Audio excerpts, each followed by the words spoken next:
بہت ہی معزز اور مکرم ہماری صوبائی جمعیت اہل حدیث کے ذمہ داران مولانا عقیل اختر مکی صاحب، مولانا شمس الحق صاحب اور ان کے تمام معاونین اور نائبین و اراکین، ہماری ضلعی جمعیت اہل حدیث کے تمام ہی اہم ذمہ داران، مولانا صادق صاحب، مولانا مستفید الرحمان صاحب، مولانا عبد الواحد صاحب اور ان تمام کے نائبین اور متعلقین، ہماری مقامی جمعیتوں کے تمام ہی اہم ذمہ داران اور اس تاریخی شہر اور علاقے کے انتہائی معزز واسیوں، دینی اور دلی بزرگوں، بھائیوں اور ساتھیوں، ہم وطن بھائیوں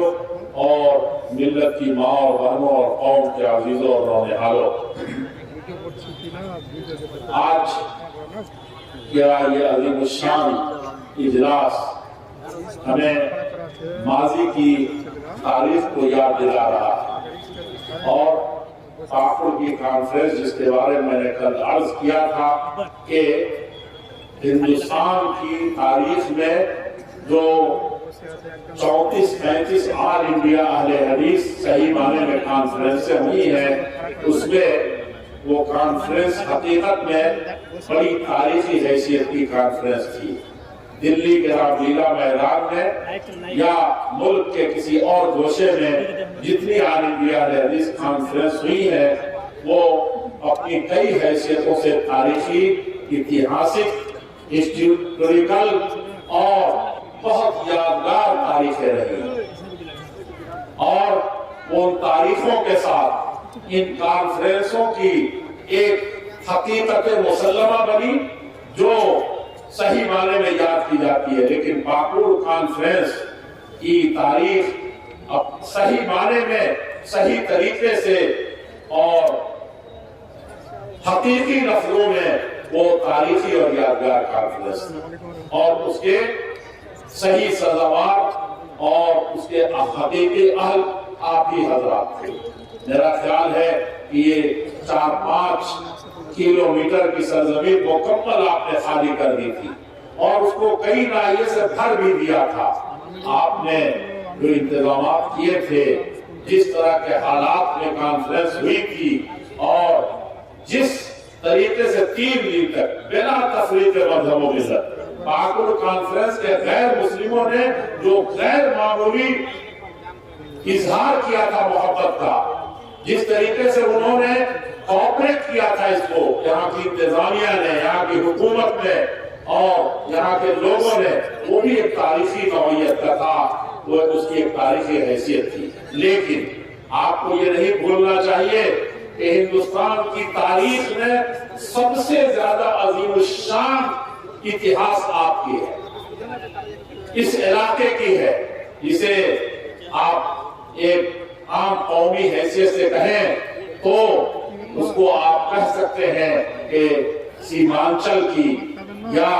پوربی دیش کی، اس کو پوربی دیش بھی کہا جاتا تھا، بنگالہ بھی کہا جاتا تھا، بہار سے لے کر کے اور سلہٹ اور اس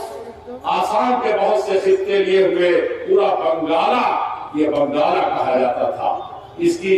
بڑی تاریخ ہے، لیکن وہ تاریخ سب سے سراج الدولہ کی تاریخ آپ نے پڑھی ہوگی اور ہندوستان کی سب سے پہلی لڑائی اور سب سے پہلی جنگ جو آزادی کے نام پر لڑی گئی تھی اور صحیح معنی میں پہلا جو مورچہ یہاں کے لوگوں نے سنبھالا تھا، وہ کہا جاتا ہے کہ آزادی کی راہ میں یا غلامی کے راستے میں یہ سب سے پہلا معرکہ تھا جو ہندوستانیوں نے لڑی تھی۔ متحدہ ہندوستان کے لوگوں نے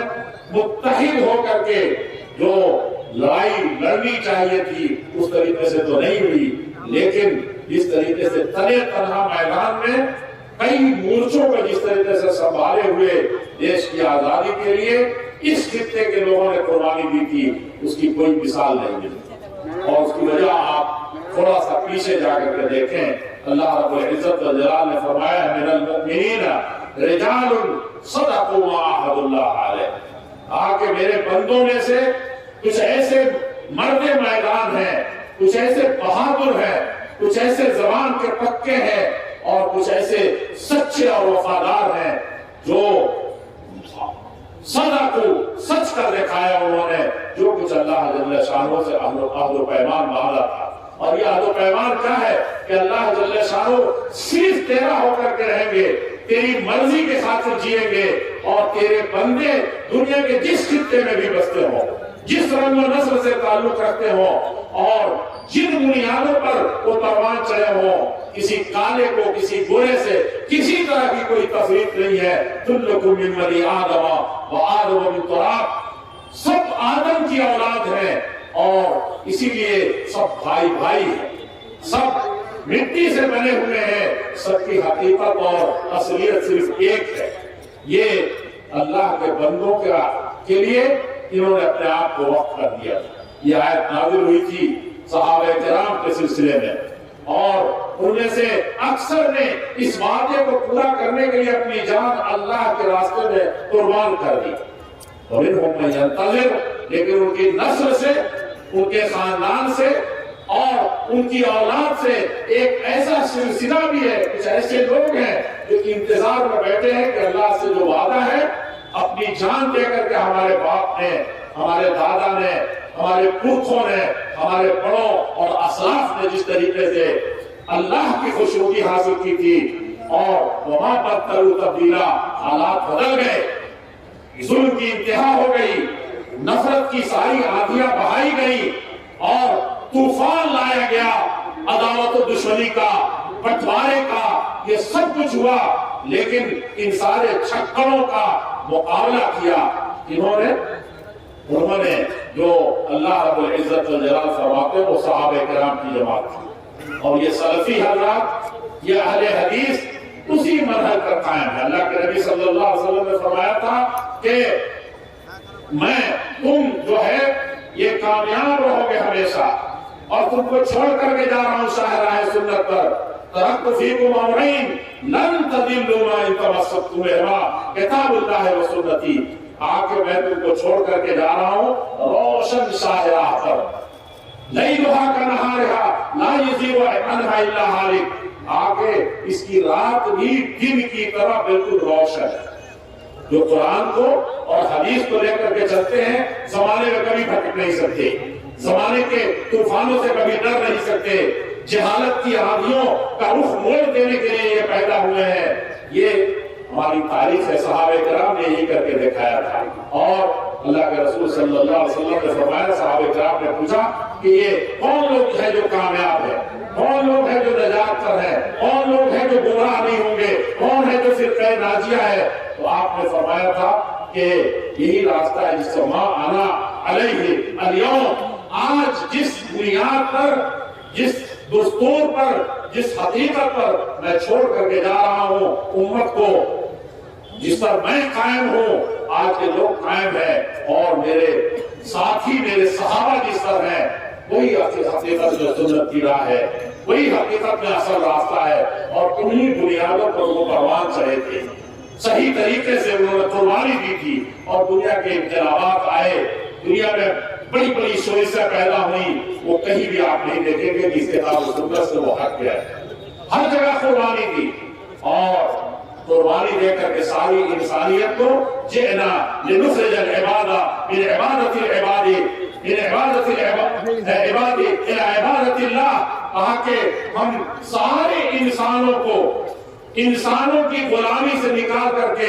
اللہ رب العزت والجلال کی غلامی میں، اللہ رب العزت والجلال کی فرما برداری میں سب کو لے کر کے آنے والے ہیں۔ یہاں کوئی سب بھائی بھائی ہے، کوئی تفریق نہیں ہے، کسی بنیاد پر بھی نہیں ہے۔ یہ ہمارا وتیرہ تھا، یہی ہمارا منہج تھا، یہی ہمارا طریقہ تھا۔ کسی کو بھی ہم نے کہیں بھی کسی طریقے سے حقیر نہیں سمجھا۔ کوئی انسان ہے تو میرا بھائی ہے، وہ انسان ہے تو ساری مخلوقات کی ذمہ داری اس کے ذمہ ہے۔ اللہ کے پیارے رسول صلی اللہ علیہ وسلم نے جانوروں کے بارے میں بھی ہدایت فرمائی تھی، اور اللہ کے پیارے رسول صلی اللہ علیہ وسلم نے درختوں کو کاٹنے سے بھی، دشمن کا درخت، دشمن جس نے آپ پر تلواریں سوتی ہے، اس درختوں کو بھی کاٹنے سے منع فرمایا تھا۔